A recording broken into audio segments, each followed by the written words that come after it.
Maybe back door, maybe fall off. Sipping codeine cause I gotta kill a cough. Let me sit sideways in the big Benz. Oh, you boys, they my brothers, they my friends. There's the blitz. Touchdown, Lehman. Touchdown, Oklahoma. Williams got him on the blitz. Lehman on the pick. OU is going to win it again. Peterson's got it. He's got first down and more. High step and touchdown. Adrian Peterson. Baker Mayfield. Kyler Murray. Jalen Hurts. Touchdown.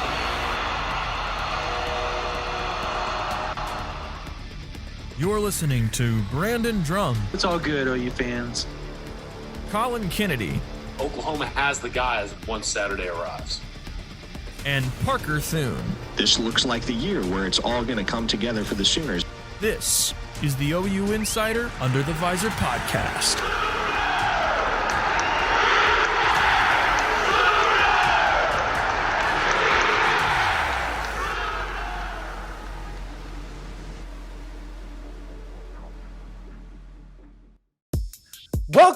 Welcome to another OU Insider Under the Visor Sooners podcast. My name is Brandon Drumm. I'm here with Parker Thune, and we just did a YouTube live for y'all yesterday. So if you want to go check out our YouTube live, you go to youtube.com or the YouTube app, obviously, and you type in OU Insider Under the Visor. Do we have it as a podcast, or is it just Under the Visor? Well, if you type in OU Insider on 24/7 Sports, that'll take you to the channel. Right. It'll have all the lives, all the podcasts, all that good stuff. There you go. Yeah, we've got a lot coming. We're going to start throwing up some interviews and stuff on there. So it's going to be a deal where you're going to get the interviews from the staff, from Venables, Todd Bates, Jeff Levy, Ted Roof. Like, it doesn't matter. Whoever we are allowed to interview, players, whatever, we're going to start loading up stuff on there. We're also going to start doing some quibs, some quick thoughts and stuff, like drumbeat quick thoughts or Thune's takes and all that type of stuff as spring rolls around. So the more you subscribe to that YouTube channel, the better it is for us. The more we know that you're interested in it, and the more content we will put out there for you all. Parker, I know you had class today, but how are you doing as far as getting that over with? I know you're almost done, right? Like, you got to be close, right? And you're done with school forever after this. I am very much looking forward to being done with school forever. It's about 2 months, so I guess not 9 weeks away from being all the way through with it, which is going to be fantastic because when I was younger, I never imagined myself doing grad school at any point. And then lo and behold, there came a point in my life at which I realized, you know what, I should probably take advantage of that opportunity while I still can. So it has been definitely the most taxing season of my life over the last year and a half or so, balancing the responsibilities of this job with grad school, which usually consists of pretty time-consuming afternoon, evening classes. But yes, needless to say, I think I've been able to manage it reasonably well, all things considered. And once that's off my plate in May, we're going to start cooking. Yeah, absolutely. When you were a kid, did you have my kids, so it's funny. So I don't know if anybody saw the Brent Venables. You got to be all in, it's a lifestyle. There's your whole heart's got to be in on it, all that type. But did you see that speech, that video that they put out the other day? Yes. So my son watches that before he goes to so tomorrow we drive up to Tulsa and throw with our 4QB collective stuff, and then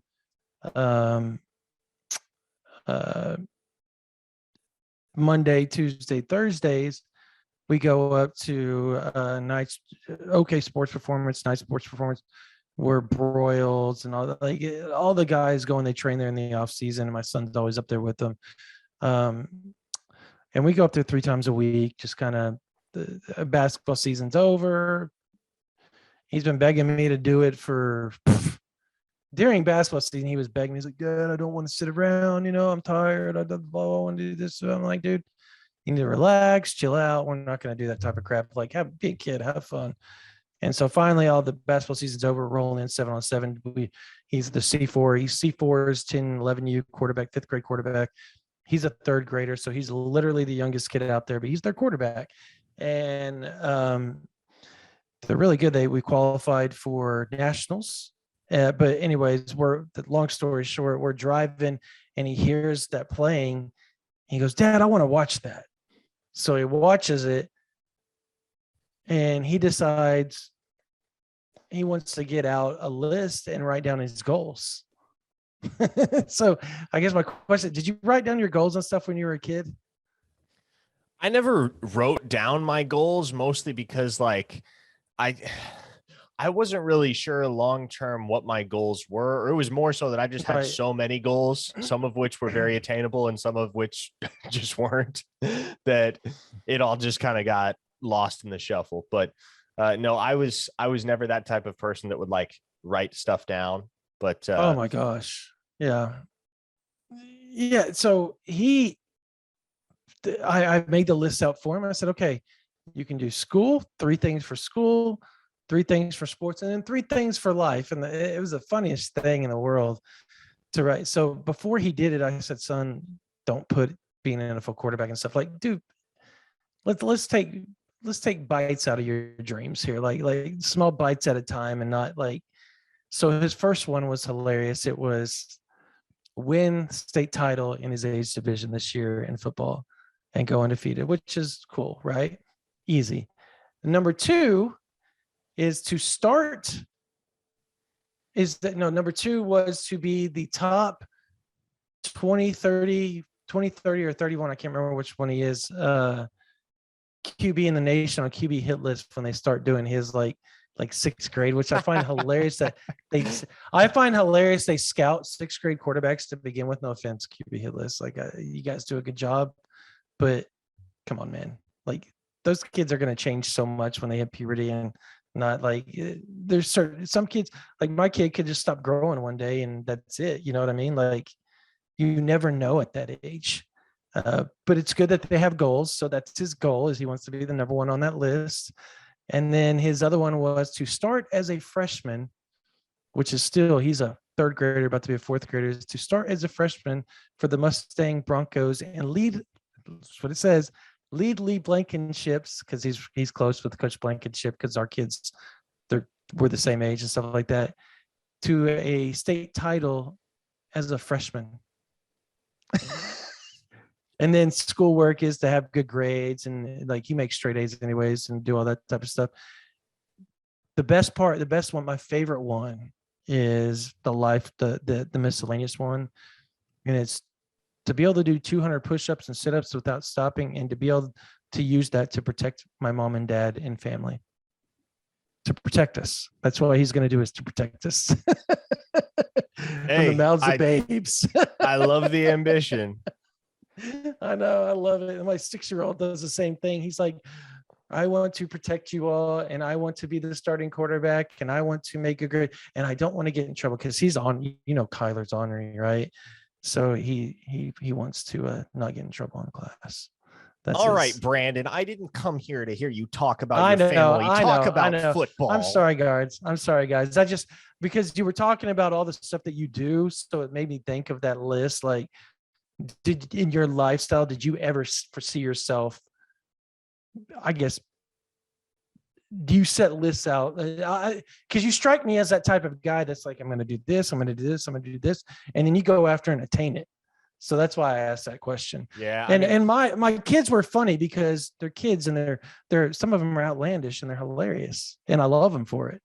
Yeah. I mean, to me, I've always much more been the type of person where, whether it's a specific craft or a sport or activity, hobby, whatever the case may be, like I've always been more the type of person where I just give myself to something and then see where it takes me. And I'll put all my effort into it, and wherever that ends up getting me, I'll be content with it, because that's about all you can do at the end of the day, is just pour yourself into something. That's funny. I mean, hey, look, you're better than me at that. I'm a fly by the seat of my pants type of guy. So my kids are so much more organized than I am. That's their mom and them 100%. All right, guys, now we're going to talk some football. Real stuff. Sorry about that. That was just funny. Parker and his life got me going there. I'm sorry. Look, there was a huge Junior Day this weekend. There was. No commitments. I think that some fans are disappointed in that, rightfully so. But I think first and foremost, we need to really talk about the fact that you're not going to see a lot of the early stuff like you did under Riley, mainly because Venables and that staff, you commit, you're parked. That vehicle is in Norman or at your house or at your high school or your job, and that is it. It goes nowhere else. If it even remotely gets close to another campus, you might as well put out the fact that you're decommitting from the University of Oklahoma because OU's not having it. They're not having it. The Clemson way has reached Norman, Oklahoma, and there is no trips unless it's to Norman if you're committed to Venables in Oklahoma. It makes me wonder what's going to happen to the first kid that commits to Oklahoma and then decides to take a secret visit somewhere else and OU finds out about it. Well, I can't wait to see what Brent Venables and company, how they're going to react to that type of situation. Though they're going to cut bait is what they're going to do. It doesn't matter if they're the top kid in the country. They're going to cut bait. It's the same thing. You remember Oklahoma used to have that. Remember under Stoops, that was pretty much the rule. Remember CD Lamb took a visit to LSU. What did Oklahoma make him do? Were you following? You probably weren't following. I don't know. I would have. I'm as old as CD Lamb is, so they made him decommit. Yeah, they made him decommit. He still was telling me, so I can remember it like it was yesterday. He's texting me, I'm still going to OU, but they're telling me if I'm going to take visits, I need to decommit so that I'm not just shopping around while I'm attached to the University of Oklahoma. So he did it. He took a visit to LSU. He's originally from Louisiana. He took a visit to, can you imagine if he would have committed to LSU? He would have been on that 2019 squad with Jefferson. Who all was on that squad? Jefferson. They had Moss at tight end. They had Clyde Edwards-Helaire at running back. Obviously, Jamar they had Chase, Joe Burrows. obviously. They had Jamar Chase. Stupid talent. Just it's absurd. So, who was the cat that was from Texas? It wasn't Jefferson, was it? Yeah, Justin Jefferson was from Texas, I believe. Justin Jefferson. But who was the other? Who was the other? Jamar Chase, Justin Jefferson. Who was the other wide receiver? Oh, that's making me go back a ways. I know, and I'm so good. I'm awful when I do that type of stuff. If it's not a program I cover, I get totally lost. Terrace Marshall. That's Terrace Marshall. That's who I'm thinking of, is Terrace Marshall, because he almost went to Oklahoma. And so it was he would have been in the same class as, I believe, I think he was 2017 or 18. I can't remember which one it was. Long story short, CeeDee Lamb would have been a part of that group. Oh gosh, that just would have been unfair. Alas, he chose Oklahoma. I think he visited Texas A&M. He visited LSU. And I think that was it. And I think he came back to Oklahoma after that. Maybe it was Alabama too. I can't remember. But I know a lot of people thought he was the best wide receiver in the country. And none of the 247 rivals, nobody wanted to give him his due. Nobody wanted to give him his due. He finally got it, I think, at the end of the cycle. I think he skyrocketed up into like the top 50 at the end of the day. But he was a 5-star. He broke all the records in the state of Texas. Anyways, that is kind of my the closest thing I think Oklahoma fans can get to what that would, if somebody would take one of those secret visits. What would happen is Venables would call, number one. I don't know that you yell at them because at the end of the day, you probably want to still keep that kid. You got to handle that with kid gloves, right? Like somehow, some way, but tell them that they're no longer able to stay committed to you if that's what they're going to do. Well, they have to decommit, because if they don't, then everybody else is going to do it. If you don't force them to decommit, it's kind of, you kind of marked your line in the sand, right? I would think so. And, you know, with all the similarities between the way that Clemson was run and the way that Oklahoma will be run, and I think commitment goes a long way. And I'm not talking about commitment in the technical sense, but I think one of the things that we're seeing with this staff, and it's manifested itself in a variety of different ways, is they want guys that are as committed to the University of Oklahoma as the University of Oklahoma is to them.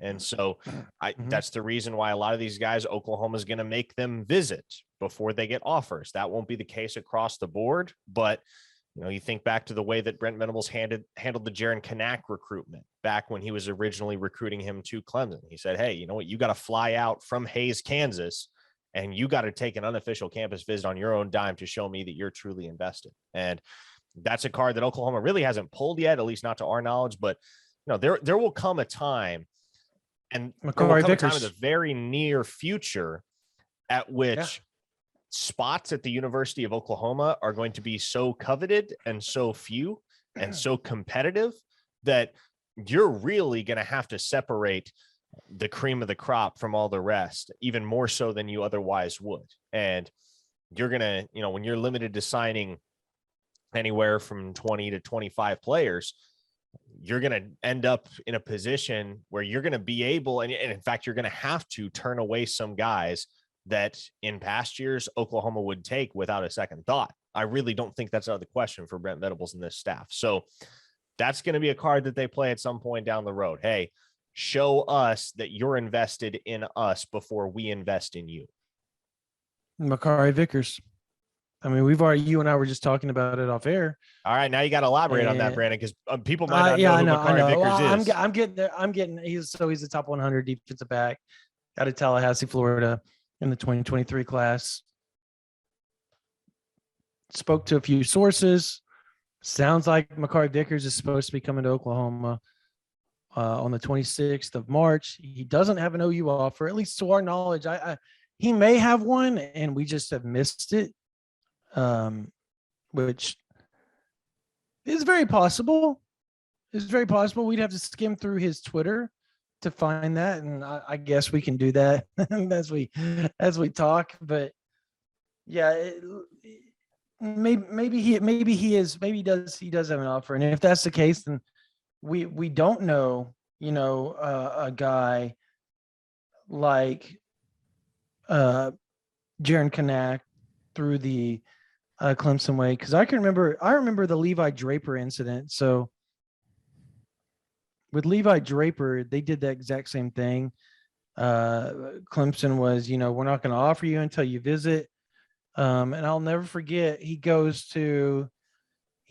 going down. So they have it's kind of funny. I wonder if Sean's listening to this, Sean Draper, his father, but so they had this home that they go to on the Gulf of Mexico and the Panhandle of Florida every year in the Destin, that region. I don't know exactly where it's at. So they go there every year, but on the way down, he goes to Alabama. I'll never forget it. And he works out for Nick Saban, and Nick Saban offers him right there on the spot. Then he goes and works out for Auburn, offers him right there on the spot. Goes to Tallahassee or in the middle of the time they're at the beach house, because they stay there for like 2 or 3 weeks when they're there. And that's like their break for football. And Florida State offers. Venables finds out, calls Levi Draper and says, why haven't you come and visit me? You were in town. I don't like this. I believe they went to Georgia, drove up to Georgia as well, because it was like 4 hours from where they were staying at. So they do all that stuff and they don't make it another hour and a half north to Clemson. Venables ends up offering him anyways, if I remember correctly, or maybe he doesn't. I can't. but I know he called him and was like, you got to come visit. You got to do this. You got to do that. It was one of those deals where, they played that card. It was very similar, eerily similar to the Jaron Kanak situation. Now, obviously, Jaron Kanak has got a different gear, if you will, than Draper did.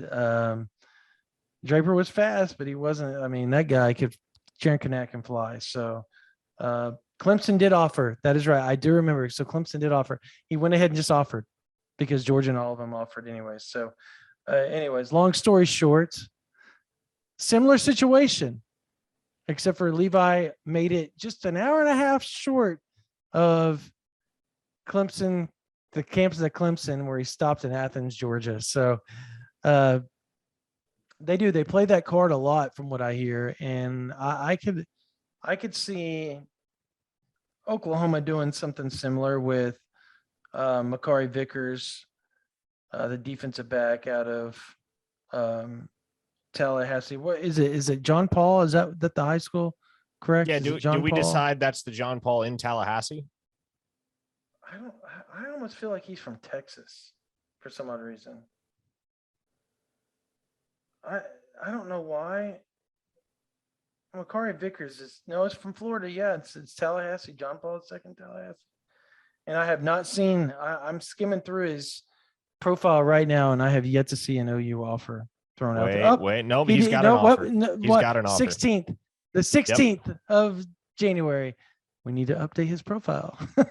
That we do. You want to go ahead and do that? If you want to go ahead and do that, or I'll do it here in just a minute. I will take care of it as you talk. So guess what?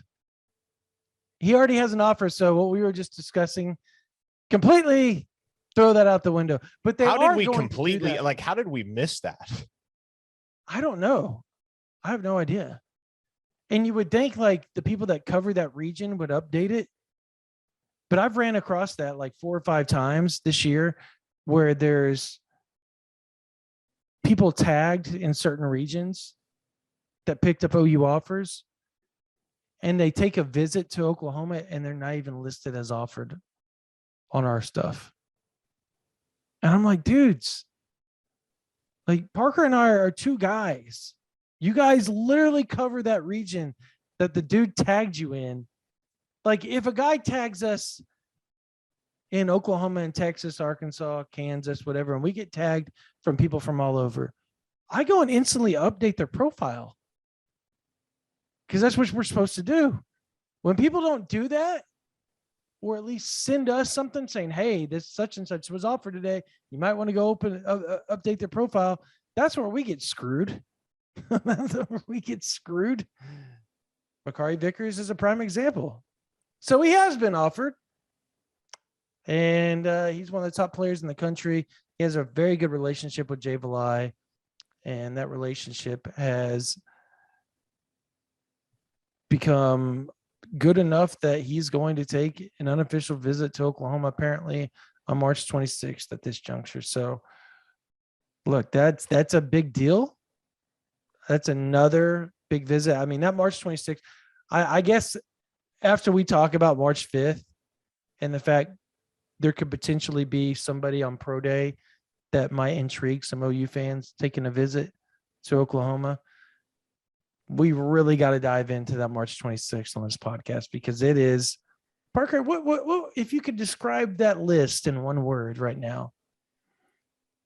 Astonishing. Yeah, I would say extraordinary. Yeah.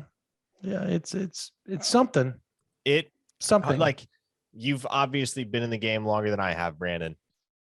Can you think of a weekend as star-studded as the 26th is going to be? Probably last year's Champion Barbecue, but okay, but we're talking strictly unofficials here. I guess I should clarify. When you think of a strictly unofficial weekend that was ever this big? No. I guess maybe one of the Champion Barbecues back in late July, back in like 2018, 2019, before they they went official. But I don't know. I can't. I mean, I remember some guys like Jace McClellan. He committed on that date. One of those, Jalen Redmond. You really should have led with a I know. PTSD trigger warning there. I know. I'm sorry, guys. I'm sorry, Sooners fans, for that one. The linebacker from Duncanville that went to Alabama, Kendrick Blackshire. Kendrick Blackshire was there. Casey Thompson. The quarterback that was committed to Oklahoma and then went to Texas, now at Utah. My gosh. Cam Rising was there. Moore, the wide receiver from Texas that just transferred, was there. I mean, that was a big unofficial weekend. I mean, massive unofficial weekend. It was actually quite remarkable, to be honest. I think Marvin Wilson was there. I think, yeah, it was quite remarkable that weekend. But you knew at that point that Oklahoma wasn't going to get a lot of those guys. It just wasn't in the cards. With the guys that Oklahoma has coming in, whether they're from Georgia, Florida, Texas, Tennessee, South Carolina, Alabama, like you think Oklahoma has a decent shot with these guys. Like, it's not just, throwing your worm into the water and just trying to see what comes back. And if they're going to nibble on it, you know what I mean? That's not what's happening here. Like, Oklahoma has a legit shot with all these guys. So this is a different type of visit list. But I think first we need to cover this March 5th. I'll go to you first, Parker, because it was a very heavy Kansas City, Missouri type of visit weekend for Oklahoma, at least partially, or a good portion of it. And you covered that better than anybody. So can you kind of wrap up, I guess, cover a little bit of those guys, talk about where things stand, and is Oklahoma going to get some more visits from these guys? Do you expect a commitment from anybody? And if you can, kind of name a few 4-star offensive linemen maybe that may be on the verge of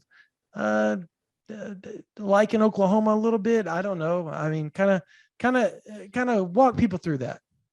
Yeah, well, the 4-star offensive lineman that you're referring to that, I mean, had very, very unexpectedly good visits over the weekend were Miles McVay out of St. Louis and Wilkin Formby out of Tuscaloosa, Alabama. And those dudes, the expectations were not super high with regard to those visits. But as it would turn out, Wilkin Formby's a big Chiefs fan. Got to chat with Creed Humphrey. That was hugely significant. Mm-hmm. And the returns from that visit have been outstanding. Miles McVay he came out and admitted it to our Steve Wilfong. He was not really considering Oklahoma heavily before he took this visit. And now he's got him penciled in for an official. But as we look at the Kansas City metro area, how about another 4-star offensive lineman in Caden Green? And Oklahoma has been in the catbird seat with regard to that recruitment for quite some time. That was, I believe, his fourth or fifth total visit to campus this past weekend, and he's going to visit at least 2 more times. He and his family, as I had reported over the weekend, are gunning to make it back for the spring game, and then, of course, they'll circle back for an official when the time comes. I really get the sense, just based on the way that the weekend went, that Oklahoma solidified their stranglehold on Caden Green's recruitment, and that's not to say that this one is over and done with. It's not a wrap by any stretch of the imagination. He's going to Michigan this weekend. Michigan's also a school that's definitely going to get an official visit from him when the time comes. He really likes the coaching staff at Baylor, even though he's never visited them. That's a school that's going to get an official. And then Missouri's kind of quietly in the mix. Miami's quietly in the mix. So I think Caden Green's list is getting smaller. I think you'll see an official list that gets narrower from his original top 10 sometime over the next few weeks as he starts to wrap up the unofficial visit process and starts to pour his focus into the 5 official visits that he's going to take. I don't know. I don't know whether I could sit here and say with any degree of certainty that I think any of those other programs are going to be able to win over Caden Green with the quality of the relationships he has at Oklahoma right now. I think this is one that Oklahoma is going to have to screw up. That's the way I look at it. And that's obviously no school, no program, no coach is immune from that type of thing happening. It happens every single cycle. So this could still go haywire, or who knows, maybe he gets up to Michigan, loves what Sharon Moore is pitching him, and decides, you know what, maybe Ann Arbor is a better fit for me. But for my money, Oklahoma's decidedly in the best position right now.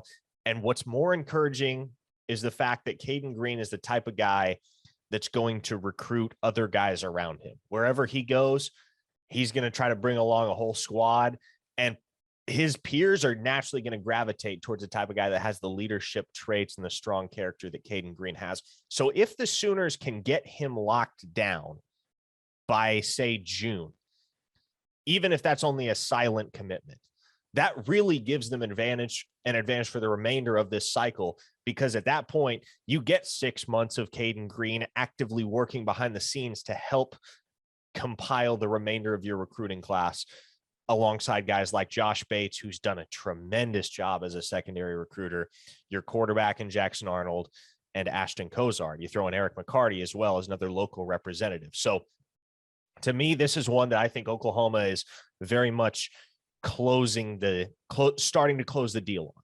And again, don't think it's a done deal, but my impression is that they're in a great spot for Caden Green, and they only continue to solidify their stranglehold, like I said originally. You look at some of the other guys from the KC area that were on visits this weekend. Edric Hill, the 4-star defensive lineman from North Kansas City, he didn't get the offer. And I didn't get the sense in talking to him that he was too upset about it. He enjoyed the visit. He enjoyed the interactions with the coaching staff.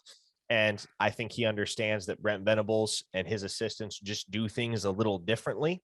And so that offer might come, it might not, but I don't get the sense it was the type of thing that he walked away from campus super pissed about not getting. That said, his teammate, PJ Adebawore, the new 4-star edge rusher, just picked up his 4-star last week. 6'5", 240 pounds, also goes to North Kansas City High School. PJ Adebawore had a phenomenal time on his OU visit. Has built a fast friendship with Miguel Chavis, has a ton of respect and a ton of love for Coach Chavis. And he's already making plans to get back to Oklahoma for an official visit. And talking to people around PJ Adebawore, it really doesn't sound like the other big name schools that have offered him are really pursuing him as ardently as Oklahoma. He's not hearing a lot from Michigan. He's not hearing a lot from Georgia. And one thing that is working in OU's favor is that PJ Adebawore is very conscious of the whole NIL conversation and its ramifications as he heads to the collegiate level to play football. And one of the things that stands out as you look at your social media feed every single day, right, is the fact that whenever somebody I thought you were literally calling me out for looking at my social media feed right now. Oh, really? As you look at your social media feed, like I shouldn't be looking down at it. I'm like, I am so sorry. Oh, man. No, you're good. Like, I'm sorry. Go ahead. No, it was completely coincidental. But no, one of the things that will stand out as you look at your social media feed is when you compare the interaction that Oklahoma fans and the Sooner fan base give to prospective recruits who post their visit photos, as opposed to similar schools on the same or of the same stature as Oklahoma. Sooner Nation is in general a lot more ardent on social media. They are a lot more in tune with guys that give the Sooners love on Twitter. And that has implications in the NIL world. And so for a kid like PJ Adebawore, that's simply another thing that's working to Oklahoma's advantage right now. So in my eyes, Oklahoma seized a pretty commanding lead for that kid this past weekend. And he likes Iowa. He does like Michigan, even though, like I said, he's not hearing a whole lot from them. This is the kind of recruitment, though, that if Oklahoma continues their current momentum, maybe PJ Adebawore doesn't even take all 5 of his official visits. Maybe he comes back to Oklahoma, shows his parents the campus environment, and it's just a perfect fit for a kid like him. And I do think he is the type of player that will fit very well with Brent Venables' culture at Oklahoma. And that brings us to 2 final Kansas City area kids that were on campus this past weekend.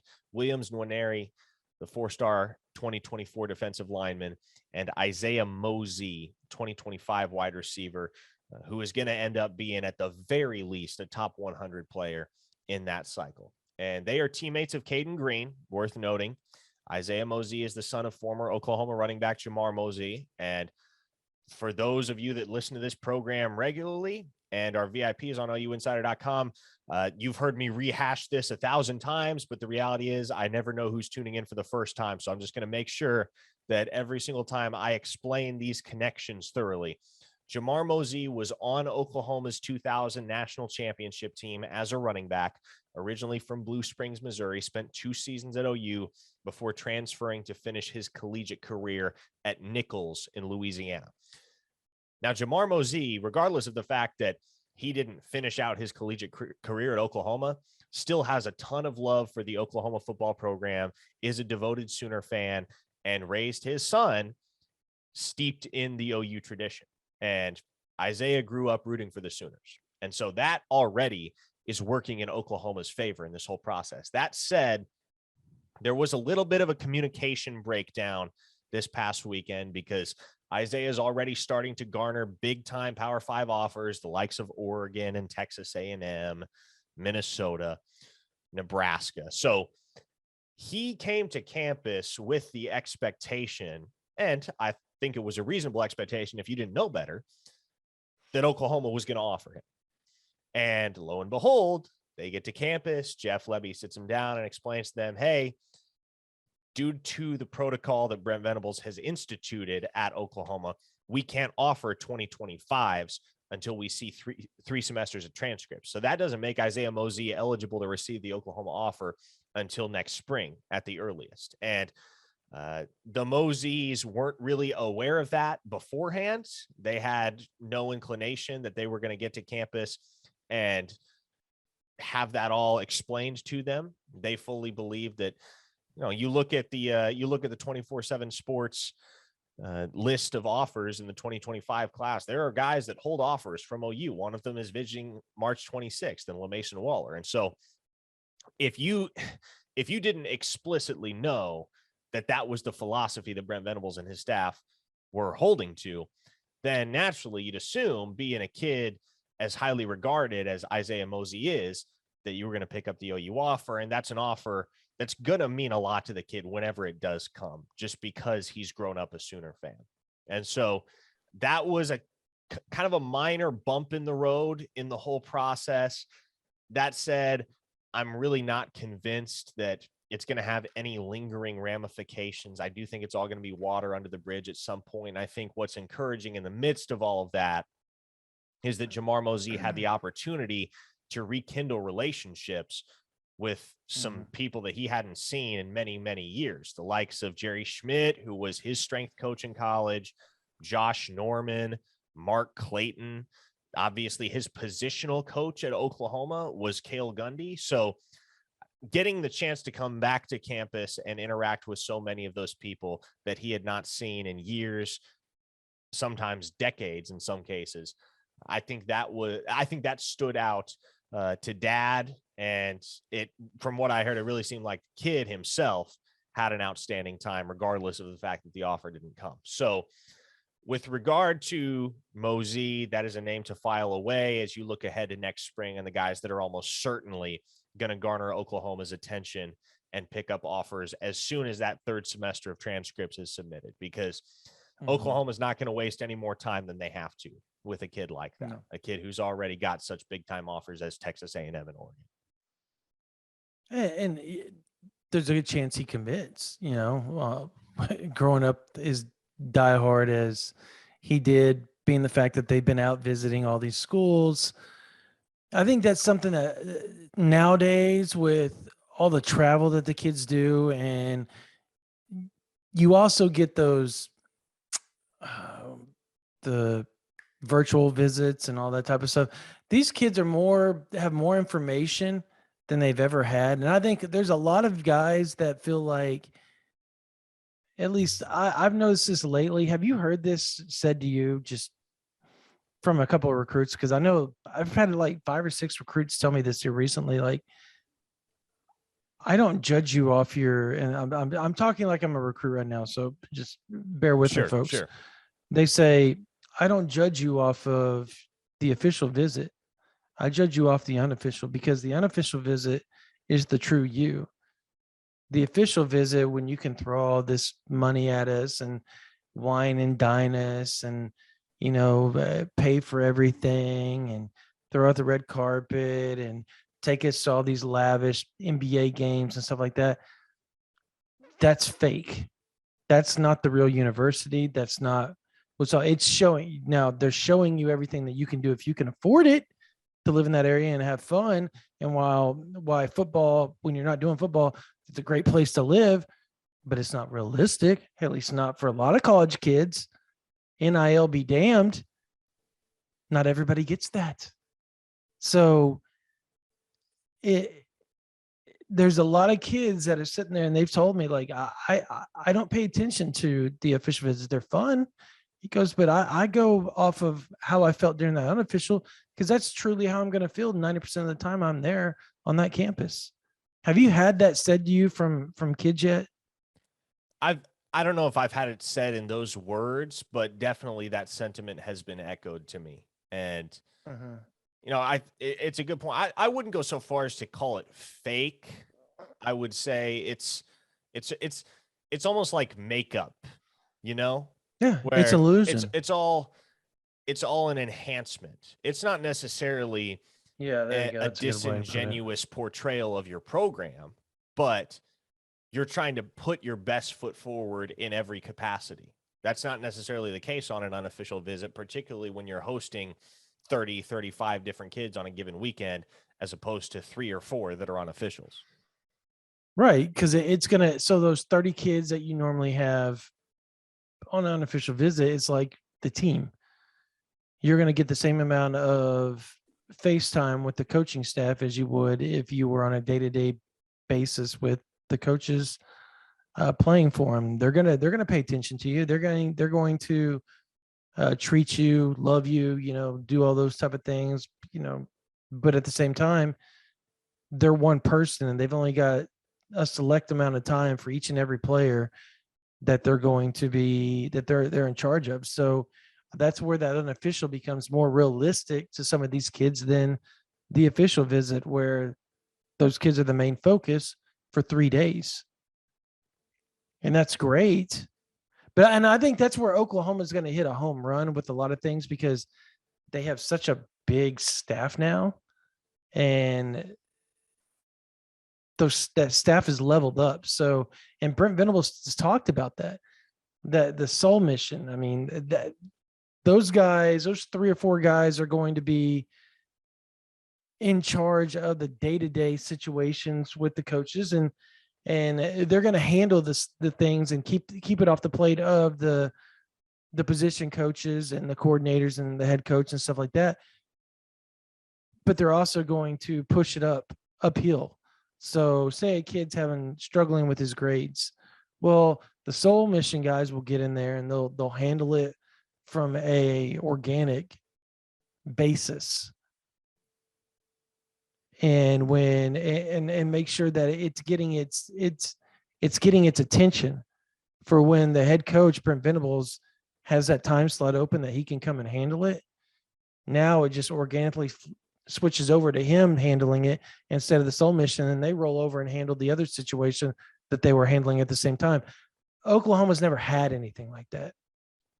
It's been just kind of throwing stuff at the wall and seeing if it sticks as far as handling, legal issues and all that type of stuff. It's all come down on previously Lincoln Riley.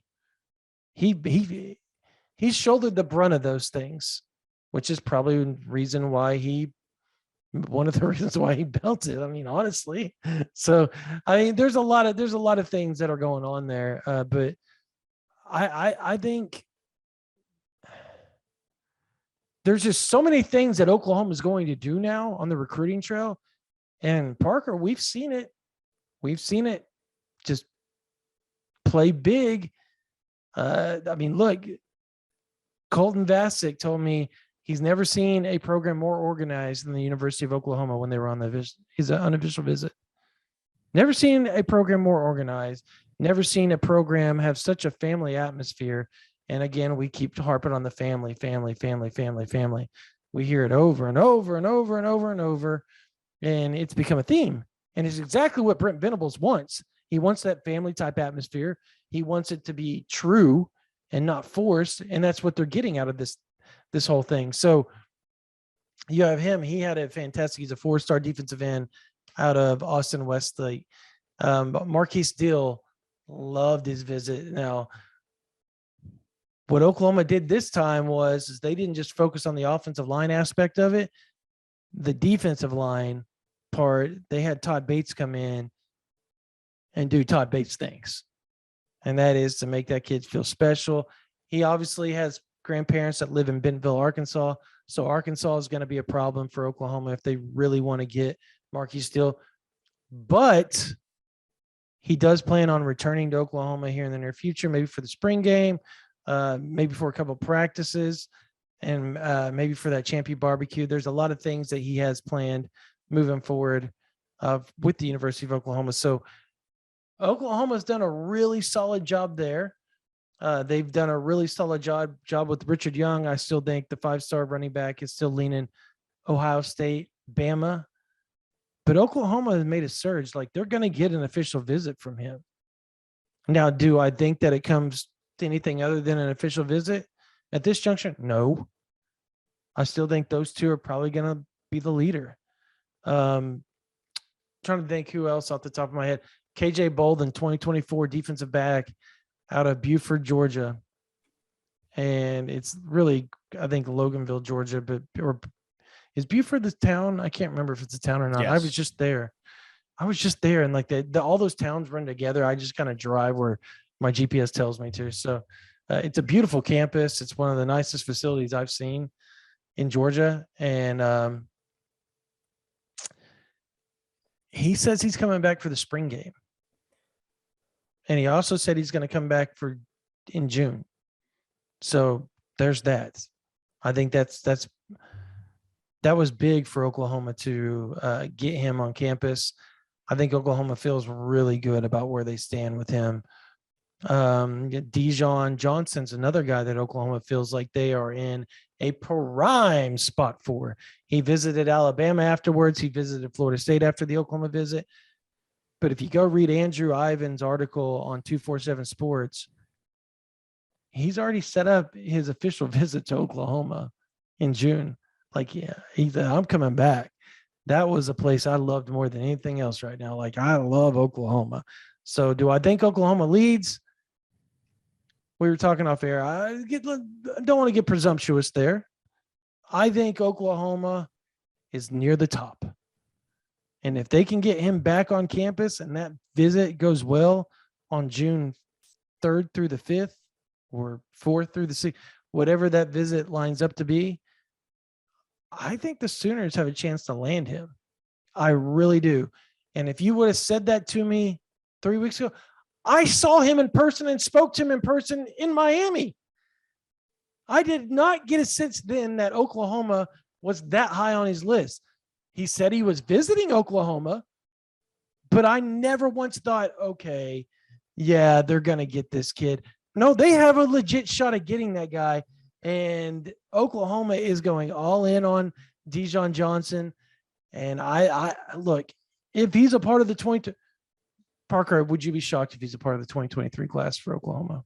No, I wouldn't. No, he's actually one of the players right now. I would sit there and go, yeah, it's probably one of the ones I'd probably name at this juncture as most likely to be in Oklahoma's chosen 23 class. Another guy would be Jacoby Johnson. Another one would be Micah Tease. Even though Micah Tease is trying to play hard to get with Oklahoma.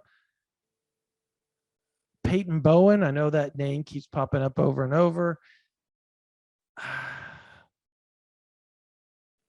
want to ask you, Parker, if you had to, if somebody said right here, your whole bank account relies on, and you keeping it relies on whether you get the pick right with Peyton Bowen. Does he end up in the OU class or does he not? Well, since this is, I don't know why I'm overthinking this, since this is a hypothetical scenario and there's nothing. No, but you treat it like it. No, it is. You treat it like it's real. Damn it. Okay. I would say yes. He's a member of Oklahoma's class. 100% agreed. Agreed. And I can tell you, there's people in Norman and down in Denton that feel that way too. So now Notre Dame, from my understanding, still feels like they're going to end up with him, and rightfully so. He's still, one, committed to Notre Dame. Two, the lines of communication have still been super strong with Notre Dame. Three, he's not saying one way or the other, no, I'm not going to end up at Notre Dame. He's actually telling them everything that he's going to end up at Notre Dame. But he was also supposed to be visiting Alabama last weekend, and that visit did not happen. Do you want to know why that visit did not happen? I can tell you why. Oklahoma got on the phone with him, from my understanding, and was like, hey, and this is from people down in Denton I've talked to, said, hey, look, we would rather you come up to see us. So he was going to come up. Jackson Arnold all of a sudden got free from his baseball tournament, was able to come up on the visit. And he was going to come with Oklahoma, come up there with him. They decided, since they didn't go to Alabama, that he was just going to stay home. But they were on the phone with Oklahoma throughout that process, FaceTime and all that stuff. Like Oklahoma's pressing all the right buttons right now for Peyton Bowen. It's just going to be Oklahoma playing the long game to be able to land him. I don't think they're going to be able to play the here and now flip game, because I don't think that's going to happen. You know what it reminds me of? And I understand that the situations aren't 100% akin to one another, but let's throw it back to another Denton area kid that Oklahoma had to play the long game to flip, Billy Bowman. It's very similar, isn't it? It's very similar. I'm trying to think of Peyton another. Bowen dating a future OU softball player? We should check on that. It's interesting. His best friend is going to Oklahoma, and Jackson Arnold. I think that counts for something when that's your quarterback. Set Peyton Bowen up with Jordy Ball. Look at Parker. Matchmaker, make me a match. Parker Thune matching Jordy Ball and Peyton Bowen. There it is. You heard it here first. I guess what I'm getting at through all these visits, you hear all those things of, yes, Oklahoma's doing all the right things. Look, a guy that nobody is talking about is Jordan Reynolds. He loved that visit to OU. Absolutely loved it. Said they played what did he tell me? He said, I guess they played a game. It was, I don't know what it's like, finished I don't know, man. Like, so what happened is a couple of the recruits told me that he could sing. So I hit him up. I was like, dude, I heard you could sing, and so he told me this elaborate story of them playing a game of, like, finish the lyrics. And I guess he belted out some things, and really everybody was impressed with his voice. He's loving Oklahoma. He's loving Todd Bates. I do believe he gets back down to Norman, or back up to Norman, excuse me, again here in the near future. I do plan on stopping by to see him, and we're going to get face-to-face with him on Sunday, actually. He says he is going to be at the Under Armour camp, so that's great. Is there anybody else that's like a big name that we just didn't hit on? I mean, Wilkin Formby loved it. He's coming back. He just hasn't set up a visit date. Oh, you know who we haven't talked about is Richard Young. That's the big name that we haven't talked Well, about. I did.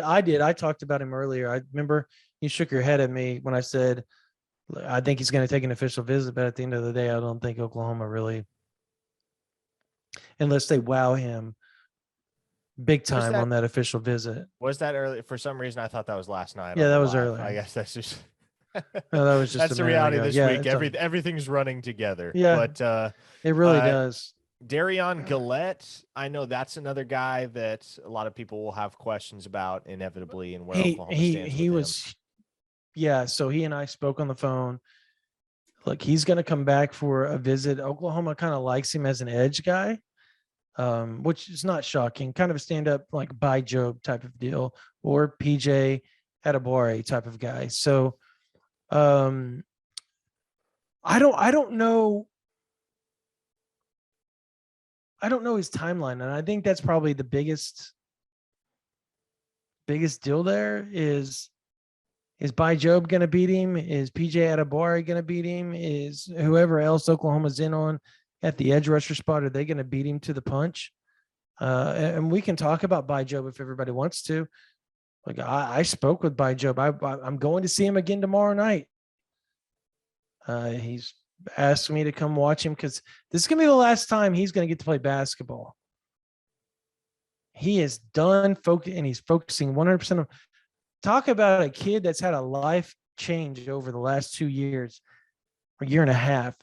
This kid showed up to America 4 or 5 years ago to play basketball and to go as far as he could with a college education and see what else happened on the basketball court. 2020 rolls around in October and he walks out on the football field and his life is forever changed. Forever changed. And I'm actually very proud to say I was a part of that change, convincing him to play football because that, and I get to say that the rest of my life. Like if he goes big, I'm like, that yes, I was part of that. Yeah, that might be your claim to fame. I did that. Yeah, the coaches said, hey, come walk him through, convince him like this is like what he needs to do. This is probably the coolest thing that's happened to me in a long time. So his mom, Sue, and his dad, Tim, walked up to me, and after the game, their final game when they beat Purcell, and they just give me the biggest hug, man. And they're just like, dude, we weren't sure what was going to happen to Bai. He was getting super down on himself at that time because nothing was happening basketball wise. And they said they even blamed themselves. They're like, look, man, like we were telling him, if you really want to focus on basketball, you don't need to play football because what if you get hurt? That could ruin your basketball career. So they feel like it could have happened a year or two earlier had they not been holding, using that. And they did it to protect him. So like nobody needs to like think anything. Like they're doctors. They know what they're talking about. And they did it to protect Bai because he had no idea about football. He didn't know the rules. But the fact that we convinced him to do it and then got his name out there, got some video of him broad jumping, took photos of his wingspan, and we got his name out and sent it to coaches and stuff like that. Like that to me is what this, and I know, Parker, you kind of feel the same way. That's what this job is all about to me. Like, it's the coolest thing ever when you find a kid that nobody's seen and you help them fulfill their dream. There's a bunch that nobody knows that you and I have done that for. Yes. And we won't ever say who it is or what, I mean, because that's not what we do. But to me, that's my favorite. That's my favorite thing. It is not. It is not. And that's just it. Like, I love that. That is probably my favorite thing to do in the world outside of being a dad and a husband is right there. Seeing those kids get that first offer and they're like just overcome with emotion. It's awesome. So, but yeah, he was one of those guys, and look, he has 29 offers now. 29. Sean Cooper from C4 is one of the big reasons why. He has helped him tremendously. And that's another guy that is all about the kids. And and he is he's helped buy, and buy leans on him a lot for information and the recruiting aspect of it all. And Miami's pushing hard. Miami, look, hey, Cristobal is pushing hard for By Job, really, really hard. And Alabama, it's kind of got his eye right now. Georgia, Penn State, Vanderbilt, Oklahoma. I'm trying to think if I'm missing somebody else. I don't really think I am. I think those are kind of the 5 right now, 5 or 6. And Penn State, I want everybody to understand, he has cousins that live up in New Jersey. So it's like a 2.5-hour drive for him or them to come see him if he goes to Penn State. So that's one of the reasons why. Number 2, with Alabama, the winning, Georgia, the winning, Nick Saban, all that stuff just really appeals to By. Like he's all about winning. You're talking about a kid that texts all the coaches that are recruiting him right now. And he said, hey, don't text me. I will text you when my season's over. Basketball. I'm focusing solely on my basketball season. I'm trying to win state. And after it's over, I will open my recruitment back up. Until then, my phone is off limits. Don't contact me. So he told me he hit all the coaches up and told them that. And it's just been a lot easier on him to focus, he said. I do think he ends up at Oklahoma taking a visit again on March 26th because all the C4 guys, and that's who he plays with in 7-on-7. Sean Cooper runs that. They're all going to be up there, part of that huge visit weekend on March 26th. And because of that, he had no intention of taking another unofficial that quickly since he was just there a month and a half ago to Oklahoma. It's like, I don't think I need to do it anymore, coach. Coach, I don't need to do that, man. I've been there way too much, man. I go there all the time. And he's right. He does go there all the time. So I said, but are you going with C4? He goes, oh, yeah. They're going. He goes, if they go, I'm going to go. So if Oklahoma can somehow find room for Morgan Pearson, I think that, and I've been told by a couple of sources, if they can find room for Morgan Pearson and offer him and get him, that'll make it so hard for By Job not to end up in Norman. Yeah, that They're is a big super if, close. though. That is a big yeah, if. it's a big if. It's a big if at this point. Though if he shows out at linebacker with his athleticism and his speed, I think Oklahoma probably will offer at that point. But he's got to have a really good first 4 games of his senior season. That's going to be the key for him. Finally, Derek LeBlanc's coming up on the 26th. The trio, we haven't discussed the trio. I've talked to people, but I want to get Parker. I've talked enough about stuff right now. I want to get your take on just kind of like for somebody that hasn't like really talked to people about Kirkland and Bryant and LeBlanc. What is your view on it? Because you'll probably have more of the fan view of it than I will of like the insider view since I'm around them and I've been around them all the time. But what's your you have that view like I have as the Kansas City guys, where like I'm kind of an outsider on that and you're on the inside of all that. What's your view of that, the trio and the announcement July 23rd? I will say this. One source did tell me 100% they're going to announce together, but don't expect them to go to the same school. All of them go to the same school. Like 2 of the 3 could, but not all of them. Yeah, here's what I will say. I am a complete outsider with regard to the Malik Bryant situation because never been able to talk to the kid, have hit him up multiple times, and it just hasn't happened. So he doesn't talk. Period. That is a recruitment that I am completely in the dark on, as I feel are a lot of people.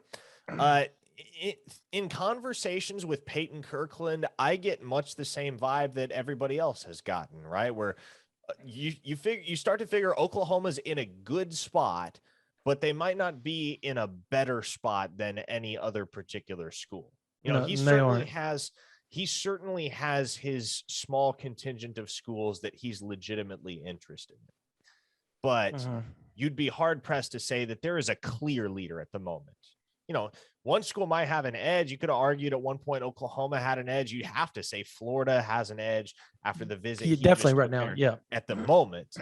But he's very much wide open, not in the sense that he doesn't know where he's going to go and he's, you know, considering everybody, but he's got that small core of four to five, 6 schools that he's heavily considering, and he's open to whatever they're going to pitch to him, and he's not necessarily leaning in any specific direction right now. Now, as far as Derek LeBlanc goes, I would say I probably, but my read on it is going to be similar to yours. And the reality is Oklahoma is in a very, very good position with Derek LeBlanc. And if you had to pick one of the 3 that you're confident in, or that you had to put chips to the middle with, it's Derek LeBlanc. And I don't think that's a question. When you hear it, and you already talked about it, Brandon, how he took the extended visit in January. He's taken another extended visit at the end of March. You don't spend that much time on a campus if you're not serious about that particular place. And that's not to say Derek LeBlanc is 1000% going to end up a Sooner.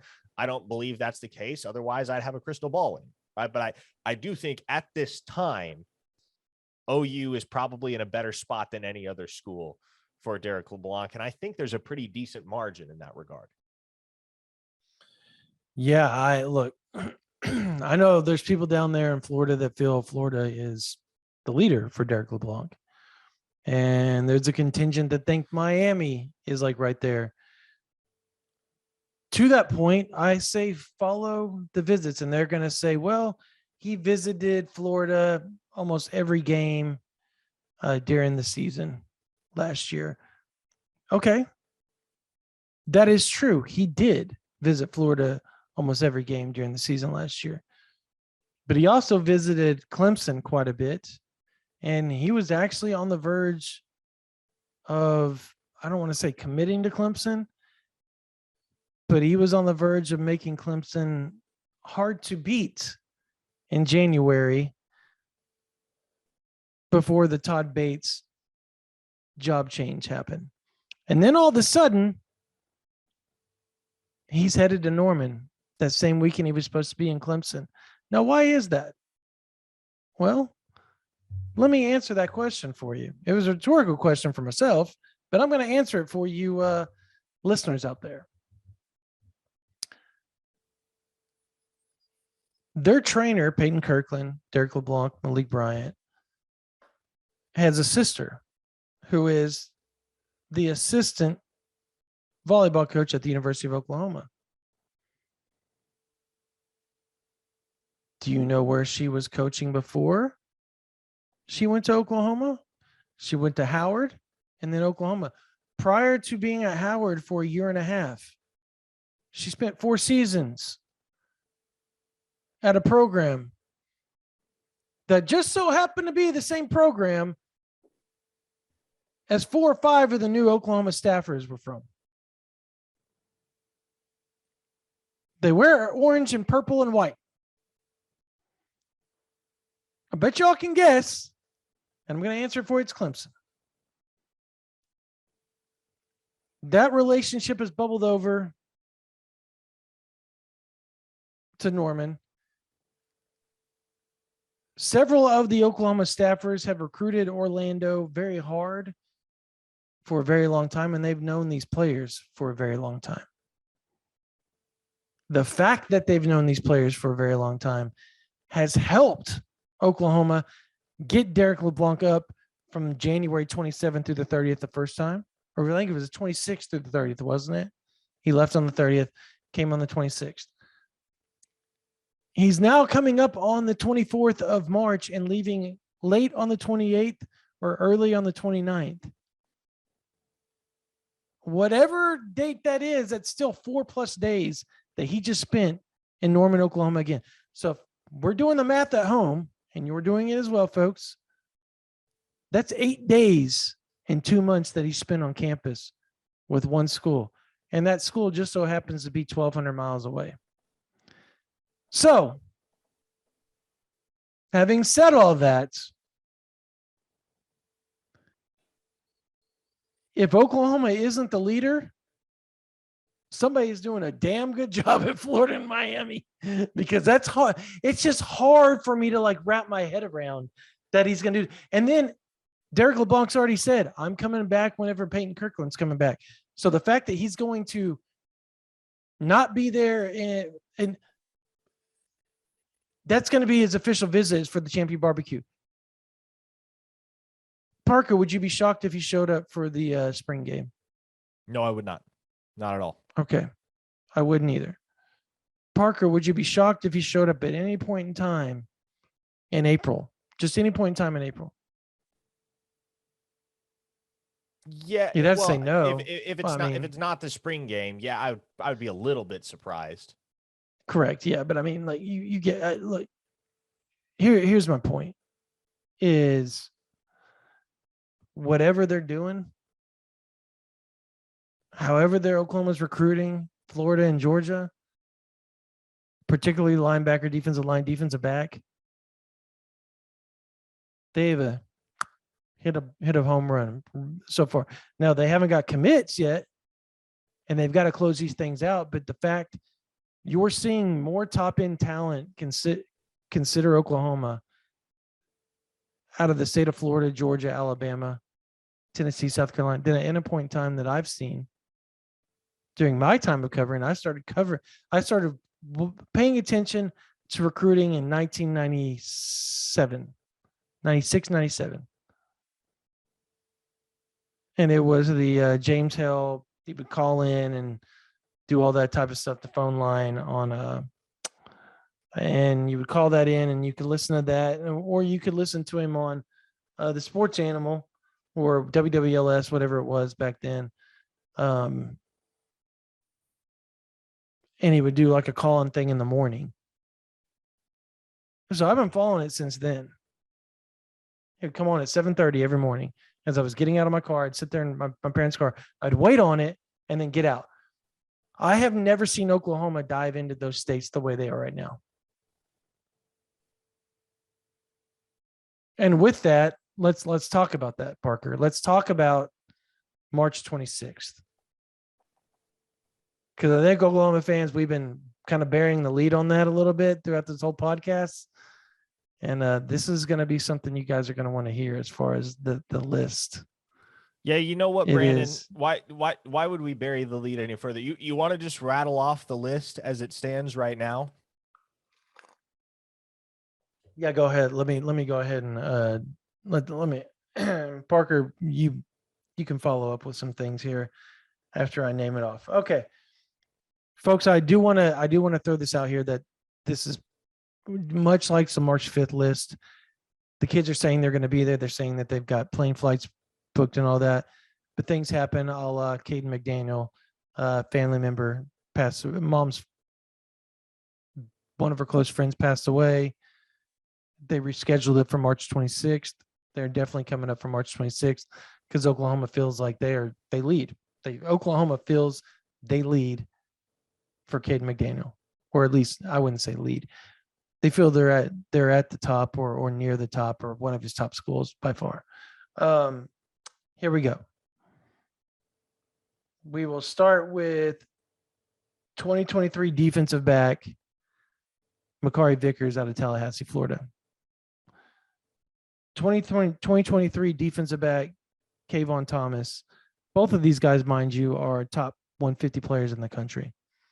2024 defensive end, I think he's a top 100 player in the country. Zena Umeazulu. He is, yes, top 100 yep. kid. 2020, it's Kyler Casper 23, right? 23. Yeah, 2023 wide receiver four-star wide receiver Kyler Casper out of Arizona. 2024 four-star defensive back out of Woodward High School or Woodward Academy, in Atlanta, Georgia. CJ Hurd. 2025 going to be a 5-star wide receiver out of California, LaMason Waller. 2023 5-star defensive lineman, Derek LeBlanc. 2024 4-star defensive back, Jalen Mbakwe out of Alabama. What position does Tyree Young play? Linebacker? Safety. I'm sorry. It was a joke. It was a joke. It's a running joke that we can't say what it's about on here, but it's funny to us. There's people that think that let's just put it this way. There's people that think that he's from Pennsylvania and he played in 2001. That's Litzy Mets. And we'll leave it alone at that. 2020, he's 2024 safety, right? Tyree Young. 2023 safety. He's 23. Yep. He doesn't. How many stars does he have? None at this time. Yeah, that's correct. That's why he's the kid that always hits us all up. Yep. Good player, long player. Just I think he's just kind of finally getting on the scene right now. 2024 2023 offensive lineman out of Melissa, Texas, Trevor Gooseby. 2024 4-star defensive back out of Tennessee, Caleb Beasley. 2024 defensive back, doesn't have stars yet, but he's 100% he's going to be a 4-star out of Denison, Texas. Kenyon Kelly, he's another C4 guy. We're getting to Kenyon Kelly starts the C4 guys that will be there on campus. 2024 4-star Sherman, Texas, defensive lineman Zadavian Sims. 2024 most likely 3-star athlete Dax Collins. If he picks up an offer from Poto, it's a wrap. He was going to. It's a wrap. Yeah, it's a wrap. 2024 offense. No, excuse me. Bryson Sanders, 23, right? 2023. Yes, yeah, 2023 4-star offensive lineman out of Tennessee, Bryson Sanders. 2024 4-star defensive back Jalen Hardy out of ING Academy, originally from Louisville, Texas, mind you. So he likes Oklahoma a lot. 2024 4-star defensive back out of IMG Academy, originally out of Fort Worth, Jordan Johnson Rubel. 2024 5-star running back Stacey Gage out of IMG Academy, originally from Hugo, Oklahoma, in Tampa, Florida. 2024 5-star defensive lineman out of, Johns Creek, Georgia. I just did that off the top of my head, mind you. T.A. Cunningham. It's Alpharetta. Alpharetta is where he's from. Yeah, he's from Johns Creek High School, though. Oh, okay. Okay. Yeah, Johns Creek High School. Sorry, I said Johns Creek, Georgia. I meant Johns Creek High School. Excuse me. Sorry. 2023 4-star defensive lineman out of North Gwinnett High School, and I can't ever pronounce the name right of the town, so I'll just say North Gwinnett. North Gwinnett, and that's what everybody knows it by, is North Gwinnett anyways. Caden McDonald. And if you haven't paid attention to the links that he has to the University of Oklahoma, go to our YouTube or go to ouinsider.com. We've discussed it about 50 times on there. There's 5 connections, and they are deep to OU and that staff. 2024 4-star defensive lineman Heaven Brown Schuler. He's coming up with T.A. Cunningham's coming up with him, he says. Now, T.A. Cunningham says it's the most likely happening, so I have him on this list. So we'll see if that happens. 2023 4-star defensive back out of LaGrange, Texas, Bravion Rogers. 2023 4-star defensive back out of Mustang, Oklahoma, Jacoby Johnson. 2023 4-star edge rusher, C4 guy again, By Job. Now, By Job is most likely again coming. He will be, and that's because all the C4, all of his teammates are going to visit Oklahoma, so it would make sense that he does. 2024 5-star defensive lineman out of Duncanville, Texas, Colin Simmons. He is another player that is most likely going to be in Norman that weekend. 2024 4-star defensive end, edge rusher type guy out of is it Letty, Alabama? Letty? Is that correct? Leeds, Alabama. Leeds, Alabama. Excuse me. Leeds, Alabama. Kavion Henderson. See, you had to think about it. You were like, dang it. What is that? What town is that? And then obviously the commitments of 2023 4-star, soon to be 5-star quarterback commit Jackson Arnold, 2023 4-star wide receiver commit Ashton Kozar, and soon to be 4-star 2023 offensive lineman Josh Bates. And obviously Eric McCarty is going to be there as well from the 2023 class, 3-star athlete out of McAllister. So that's close to 30 guys, and we aren't even done. Some of those will be removed. There'll be additions. So this list has a chance to be, it's already a special list. I don't think you all heard how many 5-stars, right? Did y'all hear how many 4-stars? Like, this is a who's who of 2024 and 2023 that is going to be on campus in Norman. And the last time that happened, Parker, we said we couldn't remember. And we still can't. I cannot. Official visits, yes, I can remember a spring game in 2019 or 2018 that happened. I can remember a Champion barbecue last year, but a lot of them were official visits that happened. But players coming in unofficially on their own dime like this, unheard of. Unheard of. What's your thoughts on this, Parker? I mean, look, it's one of the more impressive visitor lists that I can recall seeing anywhere. Anywhere. Yeah, I wasn't going to quite be that hyperbolic about it, but I guess it's true. Like, when you look at how much talent is going to be on campus on March 26th, very few programs, Brandon, have been able to assemble that many blue chip guys and that many high-end blue chip guys at that on one visit weekend. This is the type of standard that you would expect for an Alabama-esque type of program. Like, this would be an impressive list for Nick Saban at Alabama. Mm-hmm. It is all the more impressive for Brent Venables' 3 months on the job at the University of Oklahoma. And this is going to be the new normal. And I know that might sound hyperbolic. I know that might sound overly optimistic.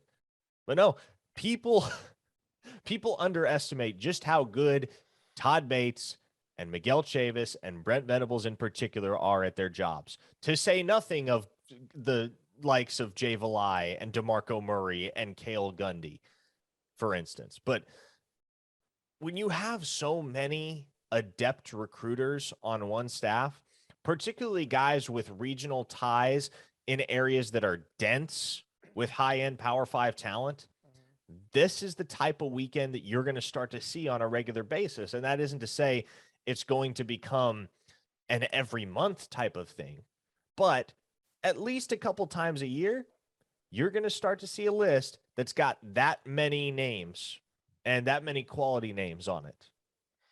And with as well as March 5th went, I know there weren't any commitments, but it's the first weekend out of the dead period. It's more about momentum and making a strong impression than anything else. So I'm not. Nobody got a bunch of commits. Exactly. Yeah. I'm not alarmed by the fact that Oklahoma didn't get any commitments. With as big as March 5th was, and as highly as everyone spoke of the experience, if Oklahoma can hit a home run on March 26th, the way that they did last weekend, oh man, they are set up to do something special in 2024 in particular, because I think you and I both expect, Brandon, that Oklahoma is going to ink another top 10 class in 2023. They could have the number one class in 2024 if things continue to trend in their current direction. That is not at all out of the realm. There's a chance, yeah. There's a legitimate chance, and I think that's something people need to open their mind up to. Like, it's not something we're going to predict and say, "Oh, this is happening," but you saw the list, you heard it, and that's the type of list you bring in And you've got a chance to not only land some of the top players in 23 and 24, but you've got a chance to set up the momentum. I think the one thing we're not even talking about is the momentum will probably be set up earlier in the month. So we're talking within the next few days, Oklahoma has a chance to host David Hicks again. Obviously, so Oklahoma's pro day is, we're recording this on March 8th, right? It's late on March 8th. It's actually early March 9th. So it's past midnight. And later on this morning, we're going to get to see the OU pro day. And at that pro day, there's buzz. We're not saying it's happening. We're not confirming it 100%. But I've had multiple sources tell me that David Hicks will be on campus. That's post the Miami. So that shows you how aggressive Oklahoma is being in regards to, they're not going to let anybody get too much of a bite out of David Hicks. And I think they're going to do that's similarly what they're doing with Derek LeBlanc. Obviously, with the distance being where it's at with him living in Florida. Look what Oklahoma's doing. They're saying, okay, you're going to take these unofficial visits to Florida and Miami throughout the first part of March. We're going to end March and we're going to, boom, we're going to be his last visit in March before April officials start to roll around. Now let's see what your next move is. Florida, Miami. Okay, you want to try to get him in on early and try to seize that momentum or try to stop what the momentum Oklahoma got. They're going to come right back around and wait till June and then bam, be his last official visit before he makes that decision on July 23rd. I mean, the Oklahoma's playing their cards right with all this. They're doing the same thing with Levius Overton, 5-star, 2022 5-star defensive lineman out of Milton, Georgia. And he's an OU legacy. He's visiting Oregon this weekend. He's visiting, I think it goes Oregon, A&M, right? Like A&M is next, right?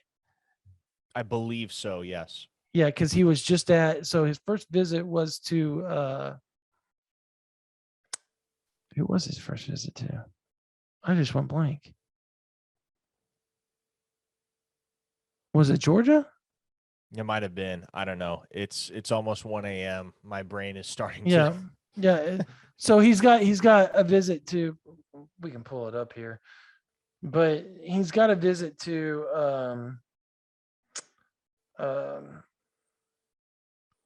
Oregon this weekend. He's visiting Oregon this weekend. He's visiting Georgia next weekend, the following weekend on the 20th. He will then follow that up with Texas A&M at the end of March.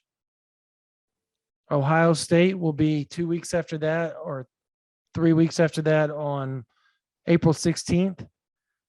And then a week after that, he finalizes his visits with Oklahoma being his final visit.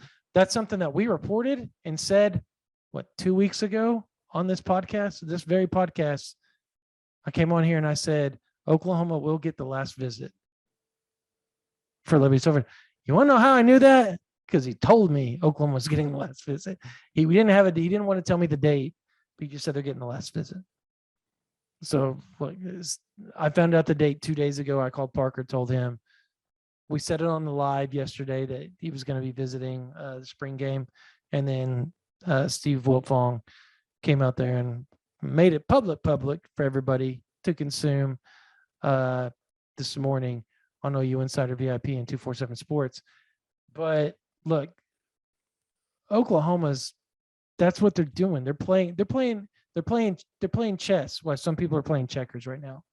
And I think it's going to benefit Oklahoma in the long run. I really do. I think that they're going to surprise people with some of the commits that they get, including us, Parker and I. Like I think we're more pessimistic than we need to be for 2023. But right now I'm at I'll believe it when I see it stage.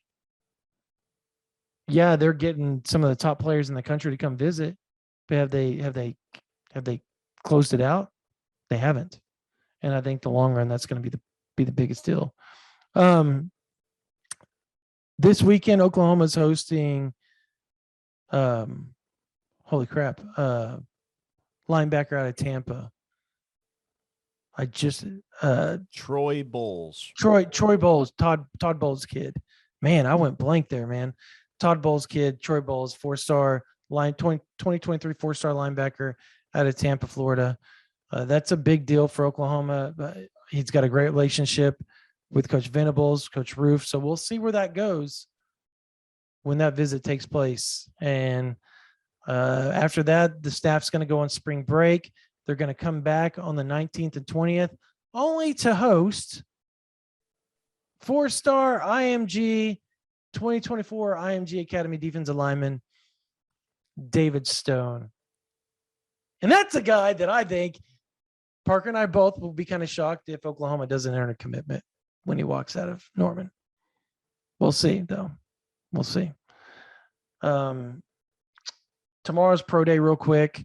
What are you looking for with the pro day? Do you expect Perrin Winfrey to run a 40 or anything like that? I just can't see him doing it. He ran a 4.8. Yeah, I think that's one thing that a guy like Perrin Winfrey will probably refrain from doing. I'm interested to see if Delarian Turner-Yell runs a 40 and tries to up his time, because he ran a 4.47 at the NFL Combine. But from why? Well, because from what I heard, the expectation was that he was going to run at least a few hundredths faster than that. That was actually kind of a disappointing time for Delarian Turner-Yell. So Brian Asamoah similarly. Yeah, so I wonder if he takes another run at it and tries to improve on what he did at the Combine. Nick Benito doesn't have much of anything to prove. I think he solidified himself as a early second-round selection at the very latest with his performance at the Combine. I'm interested to see if I had to pick one guy that I think needs a good pro day, it's probably Tyrese Robinson. You can throw Jeremiah Hall in that conversation too. His 4.96 40 time that was bad. At the Combine was a bit of a disappointment, and Tyrese Robinson didn't blow anybody away, and he didn't jump off the page with any of his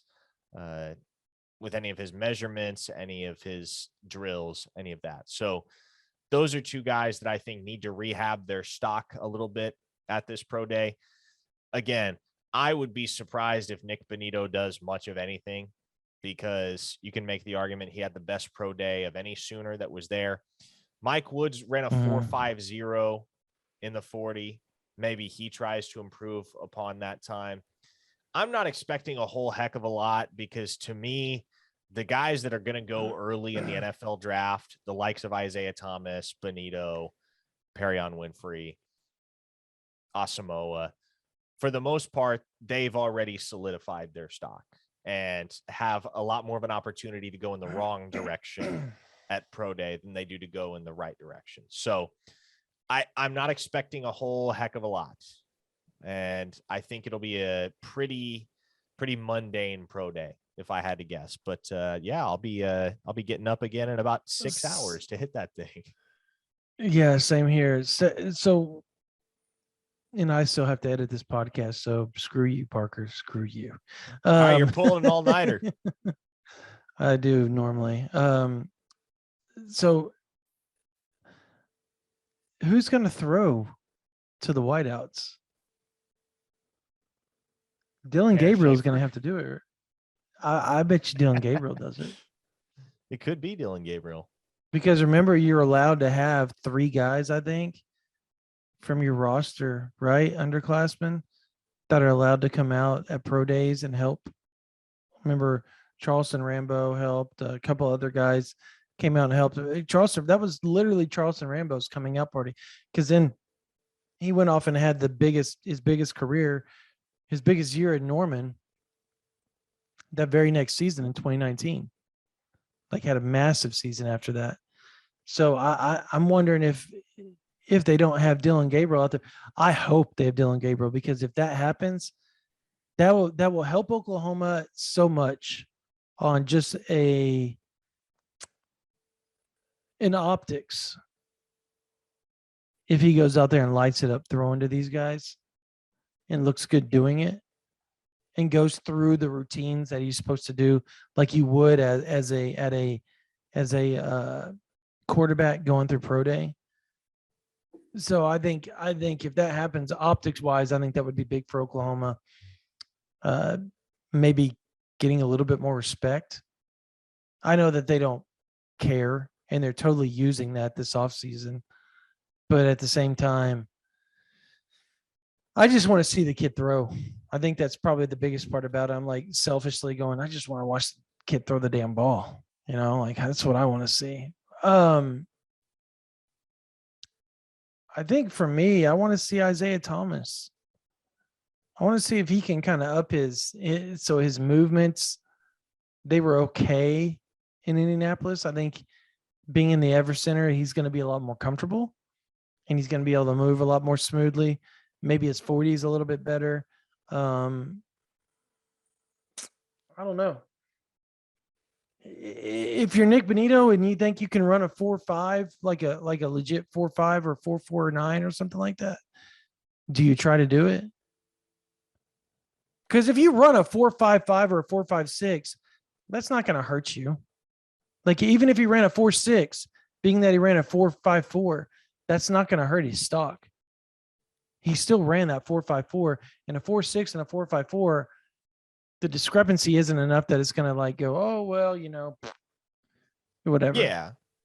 Yeah. Well, I don't know. I think it's one of those things where, you know, you want to mitigate risk as much so as possible if you're confident in the performance that you do have. So you don't want to risk pulling a groin, pulling a hammy, that kind of thing. I'm being selfish. I'm exactly. being selfish, but the thing I want. Yeah.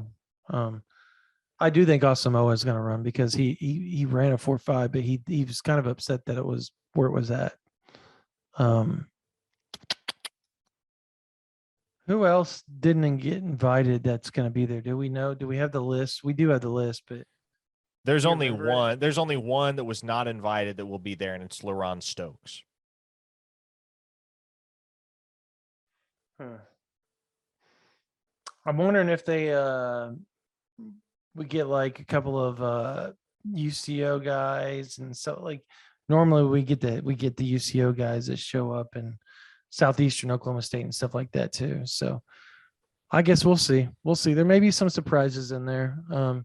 Anyways, yeah, tomorrow's pro day for Oklahoma. So the next podcast that we do and the next YouTube live that we do, we're going to cover all that for you guys as well, along with if David Hicks makes it. I do expect him to be on campus within the next 7 days. And I keep hearing David Hicks is going to be on campus today or tomorrow, however you want to look at it.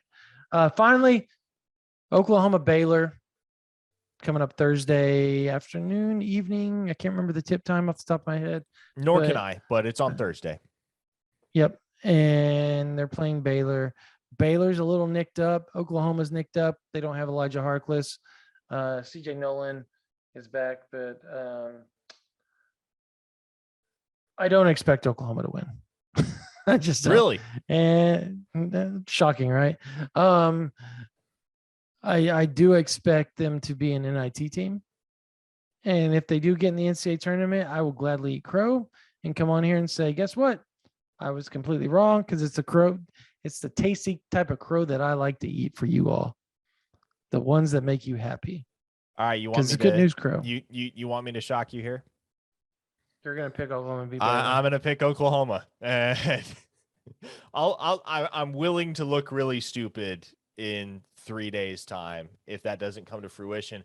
But here's how I look at this, and it's not the type of thing where this is just blatant homerism or that kind of thing. And you can make the argument that it is unconsciously, but right. I think this team is playing inspired basketball down the stretch here. They won their last 3 games. They were all gotta have it games. They had their backs against the wall. They had 0 margin for error, and they got it done. What do we know about Porter Moser's teams? They play their best basketball historically when there's something on the line. And that goes back to his days at Loyola Chicago. That goes back to the Final Four run in 2018 and the Sweet 16 run last season. And furthermore, as you mentioned, Baylor is banged up. And quite honestly, Brandon, they don't have a lot to play for. They don't. No, right they're now, set. They are locked. They are virtually locked in as a 1 seed in March Madness. Absolute rock bottom for them is a 2. And so when you're banged up and you really don't have any capacity to raise the ceiling, I suppose, are you going to come out as motivated as the team that's fighting for their lives, fighting for that spot in the field of 68 that needs this win in order to put themselves in the at-large conversation? No, I don't think so. No. And I think Baylor's still a tremendous basketball team, and I think if they lose to Oklahoma on Thursday, they're still a team that's at least going to the Elite Eight in March. But they don't have nearly as much to play for in any sense as Oklahoma does. And I wonder how much that comes into play when they hit the court on Thursday. I am riding or dying with Porter Moser and this Oklahoma basketball team because I just think they've gotten 3 of these must-win games or 3 of these must-wins already. What's one more? And I know this opponent is more formidable than the last 3, but now you have some momentum. You think? You got your locker room believing, and you're ready to go in there and slay the giant because you know that this win means you're in the tournament. That to me is the subplot of this game that people probably aren't talking about enough. It doesn't matter what Oklahoma does in the remainder of the Big 12 tournament if they beat Baylor. This is their play-in game. If they win this game, they are squarely in the field of 68, regardless of whether they get bounced in the next round by Texas Tech or Iowa State. If they lose, they're on the wrong side of the bubble. And do you end up with an NIT berth? Hey, you might end up a 1 seed in the NIT. You might make a run for an NIT championship for what the hell that's worth. But at this point in time, you are so close. You are so close to finding your way into the field of 68. All you got to do is go pour yourselves out for 40 minutes of basketball against a Baylor team that doesn't really have a reason to be nearly as motivated as you're going to be. So to me, this is a game that Oklahoma can win, and I think at the end of the day will win. So do we know who they play if they win? It would be Texas Tech or Iowa State. Yeah, that's right. Texas Tech or Iowa State. They beat Baylor. I'm with you. There's a really good shot that they end up in the Big 12 championship game. Like a really good shot.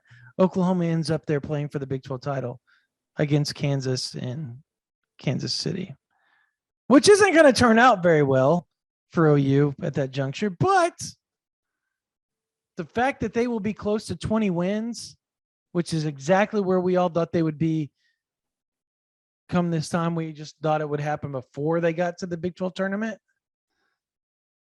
I mean, Porter Moser's doing, I think people need to understand, and we said this on the podcast over and over and over, this is a program that is like missing the ACC Player of the Year, missing the guy that just buried Duke and Brady Manick. You know what? Morgan's best player. Like, what the is going on? Like, could you imagine had these dudes just gone, I think we're going to stick it out and see if we just give Porter Moser one more year to see if he's all right. Like, just give the coach a chance. Could you imagine how good this team would have been with the additions of the Groves brothers? And what if Austin Reeves stays another year? And Austin Reeves. Holy sh! I don't even know if any of those other guys even really matter. If Austin Reeves stays one more year, this team is capable of winning the Big 12 and is probably a pretty high seed in the Big 12 tournament, because that's the one thing they've lacked all year. They've lacked the guy that's going to go and get you a bucket in crunch time. They've lost so many close basketball games because they didn't have somebody like Austin Reeves who could take control. Right. To me, like, Austin Reeves could have added, no joke, 7 or 8 wins for this team. And so, and you're talking about potential 1 or 2 seed at that point. Man, biggest what if. This might be one of the biggest what if seasons in OU basketball history, just because of the COVID, the transfers, and Austin Reeves going pro and not even getting. He got drafted in the second round, right? Like, he was a second round pick, correct? No, he was undrafted. He was undrafted. That's right. Everybody thought he was going to be a second round pick, and he didn't get drafted. But he went to look, man, and he's become quite the player for the Lakers at the same time. But I'm telling you, I don't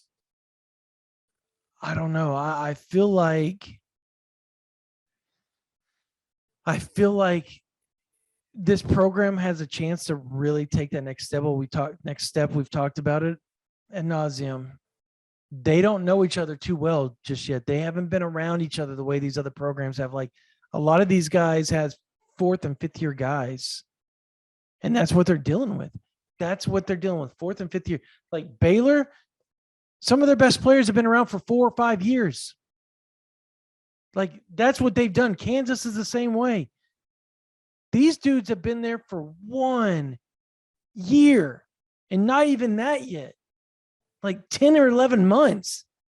So can you imagine what this program is going to be when Porter Moser picks up 1 or 2 more transfer guys, another 1 or 2 more guys recruiting off the 2 or 3 4-star. But they got 2 4-stars, 2 of the top players in the country already lined up with them, shooting guard and Awa, or how do you say his last name? Uwe and Milos Uzan. So yeah, I mean, yeah, it's wild.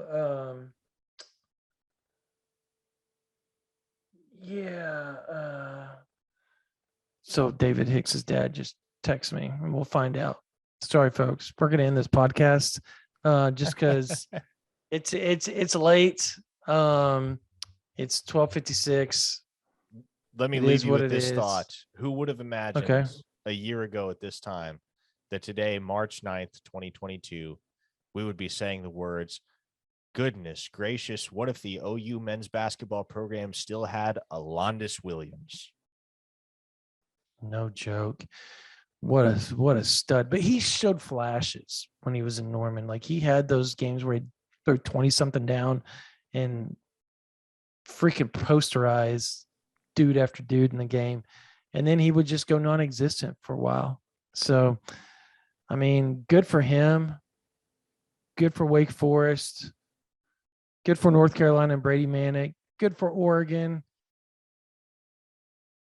I mean, you got Harmon, you got, oh my gosh, like the what if game. What a roster Kruger built, only to see it go in shambles whenever he retired. It is what it is. Porter Moser still picked it up. They have a chance to go to the NCAA tournament. Oklahoma has a chance to have one of the best recruiting weekends of all time on March 26th. And spring practice is rolling around. Pro days tomorrow. Football's back for a little bit. Let's go.